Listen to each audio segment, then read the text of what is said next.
Let him do it. You don't have any problem. But Vande Mataram के लिए एक बात आपको कहना है, बंगाल से ये सॉन्ग नेशनल सॉन्ग है एंड जनगण मन अधि इज द नेशनल एंथम है, लेकिन वंदे मातरम का पूरा गाना कभी नहीं लिया था। ओनली रविंद्रनाथ टैगोर ने कुछ लाइन, सिलेक्टेड लाइन तैयार किया था, उसी का ऊपर में Vande Mataram national song accepted हुआ था। ये भी जानकारी के लिए मैं बताया, बिकॉज आपने पूछा।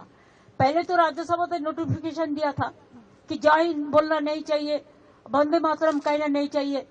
कल मैं बीजेपी का बात भी सुना, कोई कोई बोला कि नेताजी को हम पसंद नहीं करते हैं। अरे तुम नेताजी को पसंद नहीं करते हैं, गांधी जी को नहीं करते हैं, राजा राम मोहन राय के नहीं करते हैं, तो किसको पसंद करते हैं? ये कैसे आया? ये सब लोग जो देश को बारे में जिसको पता नहीं है, देश सम्बन्धे যারা জানে না, তারা নেতাজিকে অপমান করে, বঙ্কিমচন্দ্রকে অপমান করে, রবীন্দ্রনাথ ঠাকুরকে অপমান করে, বিদ্যাসাগরকে অপমান করে, রাজা রামমোহন রায়কে অপমান করে। এরা জানে বাংলার অবদান